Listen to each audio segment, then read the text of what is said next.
everyone. I'm Eszter Kovács, co-founder of Drone Talks, and I'm here at Amsterdam Drone Week 2024, second day, and we are doing the second day recap, with Jeremiah from Commercial UAV News and the Commercial UAV conference as well.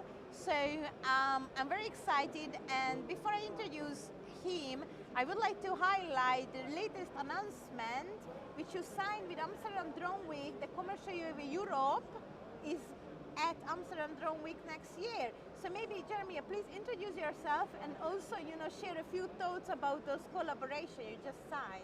Yeah, absolutely. Yeah, no, we're super excited. I'm Jeremiah Karpowicz, Editorial Director for Commercial UAV Expo, Commercial UAV News. And as Eszter said, last Thursday we announced that Commercial UAV Expo is going to be co-locating with Amsterdam Drone Week starting next April.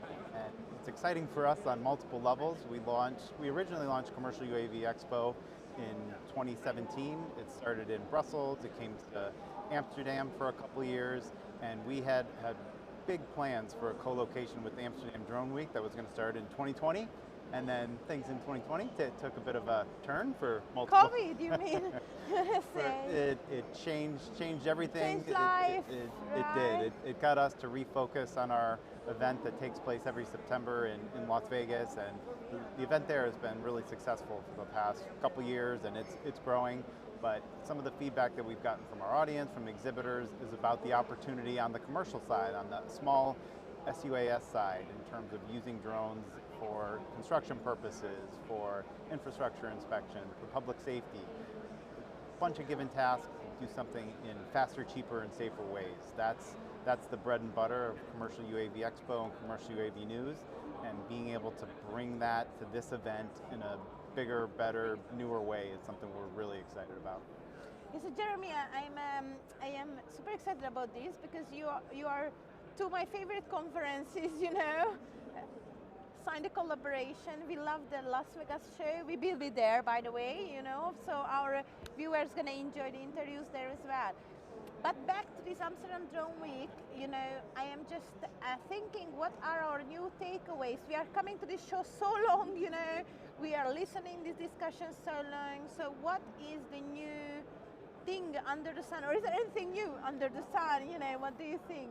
Well, I mean, I've took part in, watched a lot of sessions yesterday, a lot of sessions today, and I think a lot of the visions of what the airspace of the future is going to look like, those are being better defined. A few years ago, it was more, they were talking in generalities, and there's more specifics that are coming up in these sessions now. To me, though, one of my big takeaways, though, is that the vision for it and the ideas behind it are where they need to be, and everything that's being said is great, but they haven't really moved in a way that I would have liked to see by now. And like a few years ago, talk was about things happening in 2026 and 2028, and now this year some of that's moved back to 2028 and 2030. So what's stopping things from moving faster? Why are things being pushed off in that way, in the way that it's not an announcement saying, oh, we're now pushing things back. Like, you don't see those kind of press releases, but obviously that's happening. So there's clearly some friction and resistance, but like what are those issues that are causing that? Yeah. And like those are the things I really want to dig into and explore in content at our event, on our news site, because I don't have a sense of why it is that can take to the stage to lay out this great vision that everybody is in support of, but then it just, the pieces don't come together in an especially timely manner. No, I agree with you. I think like we always blame the regulators before, and the regulation, but in Europe it's done. We said it a lot of time now. Of course, implementation is coming, but now we cannot point on them anymore fully, So why we are, to me, I mention it in every discussion nowadays, profitability, revenue generation should come now, but it's not coming. So exactly as you say, what is blocking us, and how can we puzzle this together? And I literally don't know the answer.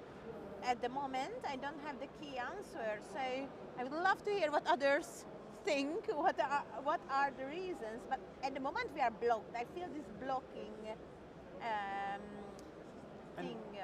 And I wonder if it's because there's no sense of urgency to make some of these things happen, and that there's an inherent risk when there's something new or something that hasn't taken place before. That some of these operations in the airspace that have some measure of risk associated with it. I mean, then it's all a matter of where do you draw the line with how safe is safe, and different people are going to have different answers to that. But there still needs to be, and there can be, a consensus around what it looks like to push past that blockage.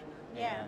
And that's got to be a conversation, and like those are happening here, which is great. But then being able to define those action items, those next steps, is like, okay, we've laid this out. What does it look like to get that in the air, and to then have something to build on? Yeah. And those, as you said, like I don't have an answer to what that Yeah, is but either.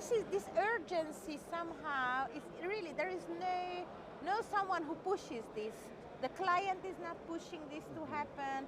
The regulator is not pushing this. Exactly, like things happen when there is like a strong beneficial person or entity who has a strong benefit, so they're pushing for that benefit. And maybe here, it's just a thought again during the interview, but maybe there is no pusher because there is strongly the beneficial shape. We think the client is the beneficiary, right? Because they save time, cost, but they are fine. It seems like they are okay, but they don't have this giant need. Well, and I wonder if public acceptance can play into this, because Yeah. we always talk about the public needing to have a better sense, to not be afraid of this technology, Yeah. to be okay with it and to be open to it. And we obviously need to do that, but maybe it's about that next step of the public not just accepting it, but asking for it and demanding wanting even, it, and like yeah. that. Wow, Maybe that would be amazing. 10 million people on the street demonstrating. We want drones. We want Where's drones. my- we where's my want air taxi? drones. Yeah, yeah. Where is exactly? so I don't know, but like that could be For that. that, we need to make TikTok videos. They all watching TikTok, right? Are you on TikTok, Eszter? Are you on TikTok? No.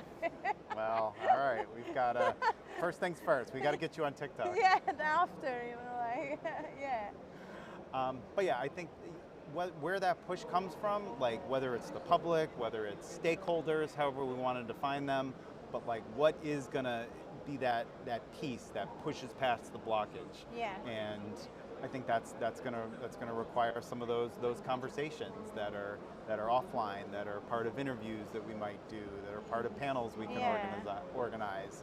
But to just bring that more of a topic of conversations at places like these, that rather than just talk about the vision, rather than Yeah. just talk about what we want to do, let's talk about what's stopping us from doing it. Yeah. And like seeing that as a bigger focus for some of these sessions and panels is something I think we can do. I am also, I can be honest, it's my own talk show. I'm also a little bit fed up about visions. Like, and again, I can say it out loud. Like, I don't want vision. I think visions are really great, but now we really need to kind of not having constantly those, I have this dream, I have this vision, I want to do that, right? Like, I think we should really stop this approach. I agree. Yeah.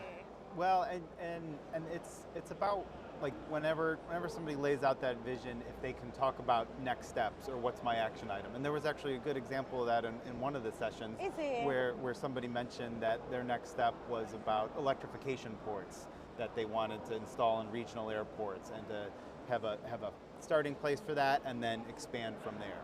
Yeah. But like that kind of piece of infrastructure, like that's something specific to get your hands around and Yeah. say, all right, where are we with that right now? And then look, where are we going to be with it in 6 months? Where are we with Yeah. it in a year? And if we're nowhere, then that at least tells us Yeah, something. yeah. But then too, like it's something specific to build on. So, I mean, that's going to be the biggest piece for me, is to look at those specifics. Where are they and where aren't they, and what can we do to better get them in place? And as a last remark, we're all going to be in Vegas. Very excited, as I mentioned before. So why this year will be different than before, or any sneak, peaks information from the show in Vegas, what you can share with us, Yeah, in Vegas this year, we've always had sessions that are dedicated to those verticals I mentioned, like construction, energy, infrastructure, and transportation inspections. But what's new this year is that rather than a session dedicated to those things, it's going to be two days of programming. So there's going to be sessions that do a deep dive around use cases in those verticals. There's going to be panel discussions that lay out what it means to get past challenges, to get their arms around the regulatory impact, to get a better sense of what tools are out there, both on the hardware side and the software side. So it's just that much more depth and detail around these specific operations and where the technology is making a difference for actual end users. And that's just going to be highlighted in a whole new and bigger way this year. Fantastic. Thank you so much, Jeremiah, for the second day recap of Amsterdam Drone Week. And I think it was a really, really interesting discussion. Any advice as a last remark, to the viewers of Drone Talks? Anything that you can do to turn talk into reality, and like that goes back to just your day-to-day operations. If you have a meeting, like have an agenda and have action items coming out of that. It's just it just changes from what's just talk into reality. Yeah, fantastic. Thank you so much, everyone. Please follow us. I will put Jeremiah's LinkedIn as well, and the Commercial UAV News website. So also read them. Fantastic. Sometimes I also publish their own article. They are really great. So thank you so much for watching. Thank you.